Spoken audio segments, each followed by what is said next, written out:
ओम शांति। 12/6/2025 की मुरली है। मुख्य रूप से बाबा ने कहा, देवताओं में सारे विश्व पर राज्य करने की ताकत है। वो ताकत विशेष एक मत की विशेषता के कारण है। वहाँ एक मत होने के कारण वजीर आदि रखने की दरकार नहीं। देवताओं ने संगम पर बाप से ऐसी श्रीमत ली हुई है जो 21 जन्म राज्य करते हैं।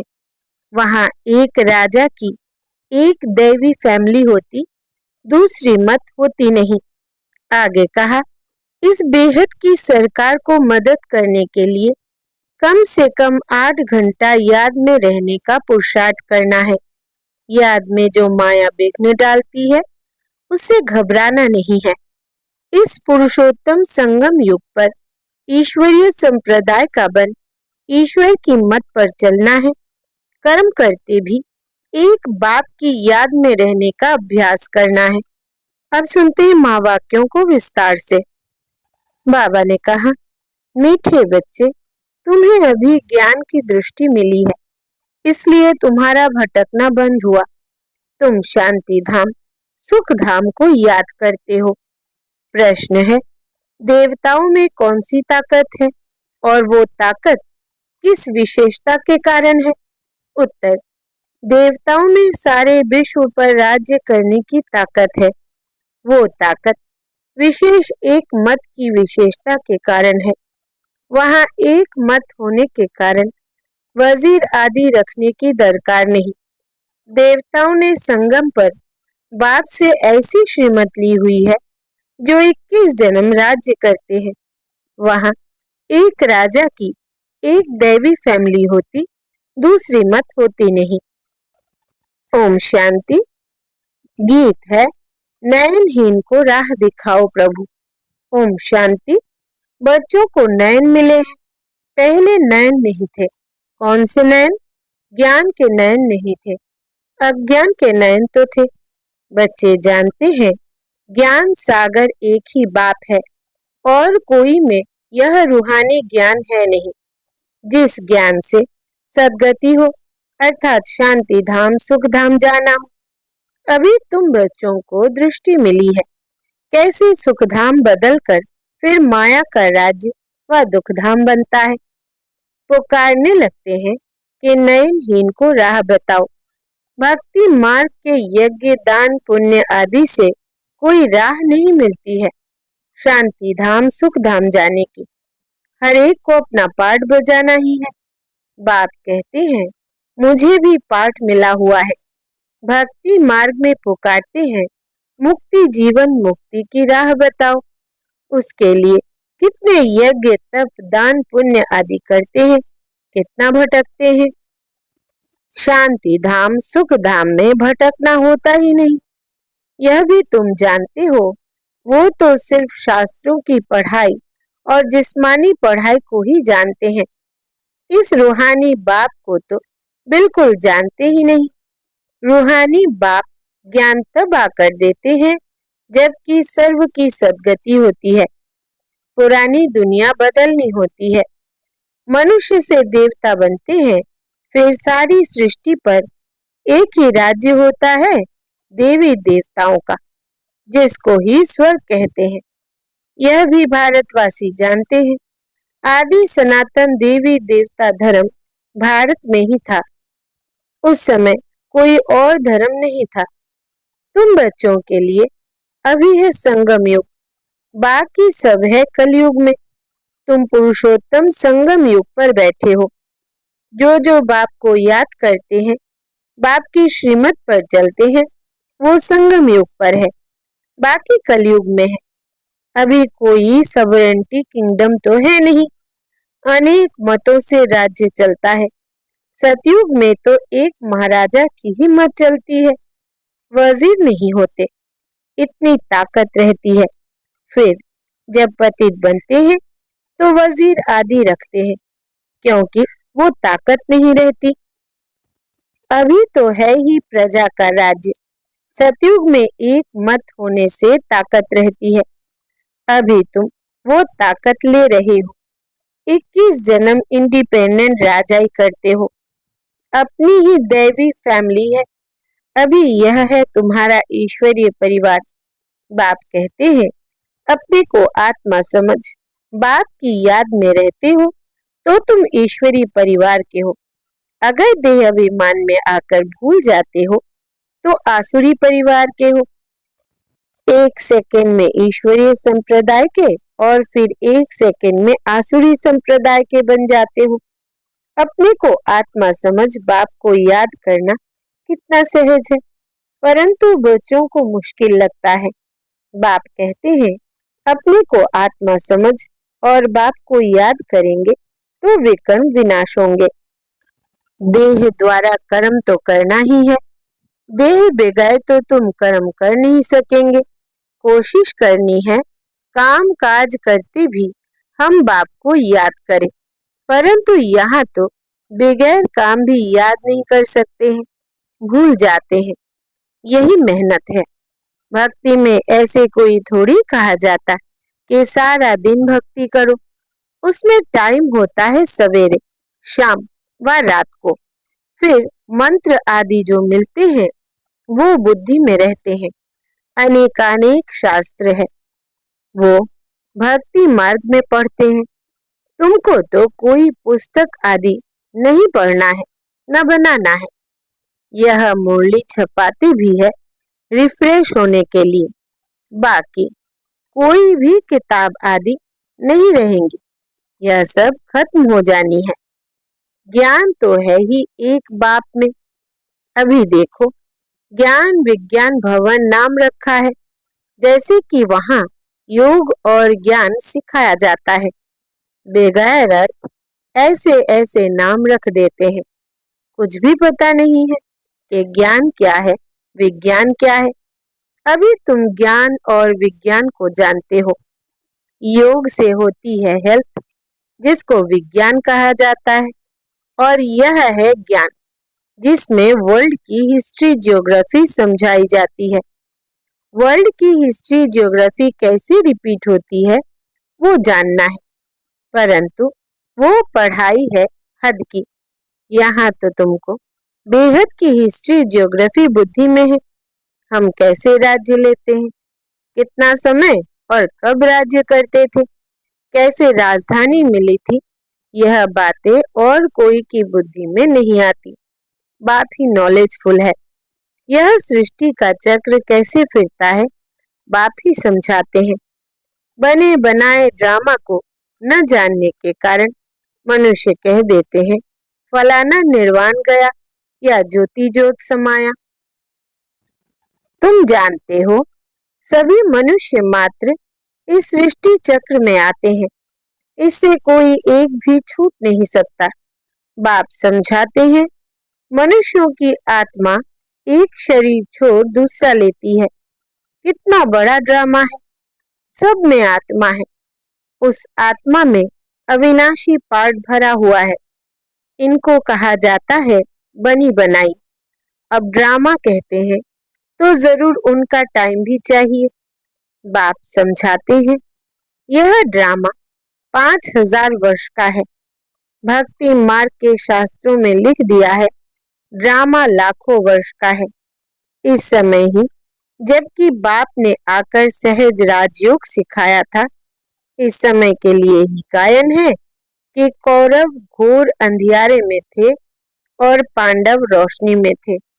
वो लोग समझते हैं कलयुग में तो अजुन 40,000 वर्ष है।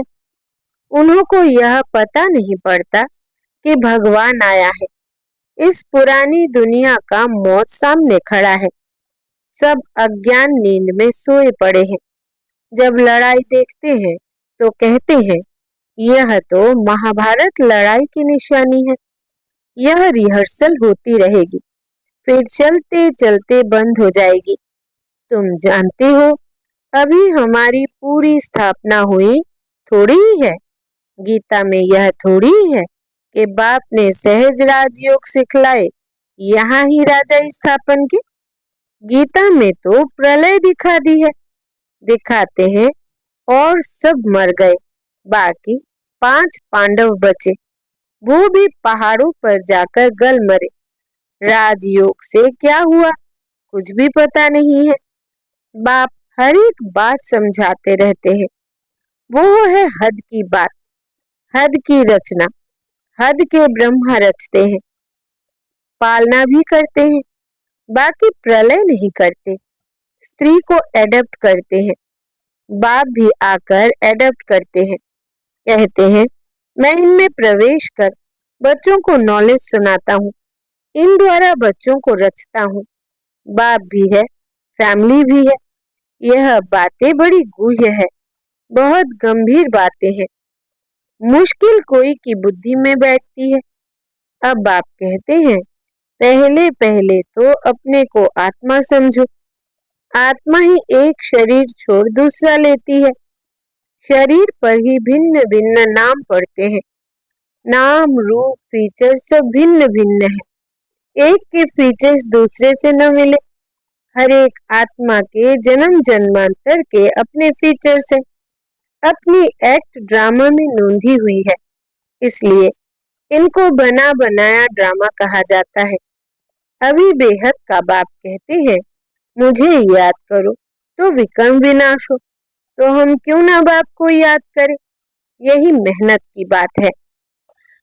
तुम बच्चे जब याद की यात्रा में बैठते हो तो माया के तूफान आते हैं, युद्ध चलता है। उससे घबराना नहीं है। माया घड़ी घड़ी याद को तोड़ेगी। संकल्प विकल्प ऐसे ऐसे आएंगे जो एकदम माथा खराब कर देंगे। तुम मेहनत करो। बाप ने समझाया है इन लक्ष्मी नारायण की कर्मेंद्रियां वश कैसे हुई। यह संपूर्ण निर्विकारी थे। यह शिक्षा उन्हों को कहां से मिली। अभी तुम बच्चों को यह बनने की शिक्षा मिल रही है। इनमें कोई विकार नहीं होता। वहां रावण राज्य ही नहीं, पीछे रावण राज्य होता है।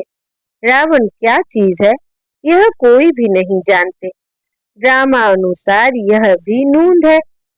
ड्रामा के आदि मध्य अंत को नहीं जानते हैं, इसलिए ही नेति नेति करते आए हैं। अभी तुम स्वर्गवासी बनने के लिए पुरुषार्थ कर रहे हो। यह लक्ष्मी नारायण स्वर्ग के मालिक है ना। इन्हों के आगे माथा टेकने वाले तमो प्रधान कनिष्ठ पुरुष है।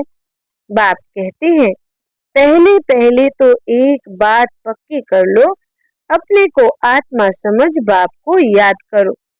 इसमें ही मेहनत है। जैसे 8 घंटे सरकारी नौकरी होती है ना। अभी तुम बेहद की सरकार के मददगार हो। तुमको कम से कम 8 घंटा पुरुषार्थ कर याद में रहना है। यह अवस्था तुम्हारी ऐसी पक्की हो जाएगी जो कोई की भी याद नहीं आएगी। बाप की याद में ही शरीर छोड़ेंगे, फिर वही विजय माला के दाने बनेंगे। एक राजा की प्रजा कितनी ढेर होती है। यहाँ भी प्रजा बननी है। तुम विजय माला के दाने पूजने लायक बनेंगे। 16,108 की माला भी होती है, एक बड़े बॉक्स में पड़ी रहती है। 8 की माला है, 108 की भी है। अंत में फिर 16,108 की भी बनती है। तुम बच्चों ने ही बाप से राजयोग सीख सारे विश्व को स्वर्ग बनाया है, इसलिए तुमको पूजा जाता है। तुम ही पूज्य थे, फिर पुजारी बने हो। यह दादा कहते हैं हमने खुद माला फेरी है। लक्ष्मी नारायण के मंदिर में यूं तो रुद्र माला होनी चाहिए। तुम पहले रुद्र माला फिर रुंड माला बनते हो। पहले नंबर में है रुद्र माला, जिसमें शिव भी है। रुंड माला में शिव कहाँ से आते, वो है विष्णु की माला। इन बातों को भी कोई समझते थोड़ी है। अभी तुम कहते हो हम शिव बाबा के गले का हार जाए बनते हैं। ब्राह्मणों की माला नहीं बन सकती है। ब्राह्मणों की माला होती नहीं। तुम जितना याद में रहते हो, फिर वहां भी नजदीक में ही आकर राज्य करेंगे। यह पढ़ाई और कोई जगह मिल न सके। तुम जानते हो अभी हम इस पुराने शरीर को छोड़ स्वर्गवासी बनेंगे। सारा भारत स्वर्गवासी बनेगा। इन इन पर्टिकुलर भारत ही स्वर्ग था। 5,000 वर्ष की बात है, लाखों वर्ष की बात हो नहीं सकती। देवताओं को ही 5,000 वर्ष हुए, स्वर्ग को मनुष्य भूल गए हैं, तो ऐसे ही कह देते हैं। बाकी है कुछ नहीं। इतना पुराना संवत आदि है थोड़ी ही, है ही सूर्यवंशी चंद्रवंशी, फिर और धर्म वाले आते हैं। पुरानी चीजें काम क्या आएंगी? कितना खरीद करते हैं, पुरानी चीज की बहुत वैल्यू करते हैं। सबसे वैल्यूएबल है शिव बाबा। कितने शिवलिंग बनाते हैं। आत्मा इतनी छोटी बिंदी है, यह किसको भी समझ में नहीं आता। अति सूक्ष्म रूप है। बाप ही समझाते हैं, इतनी छोटी बिंदी में इतना पार्ट नूंधा हुआ है। यह ड्रामा रिपीट होता रहता है।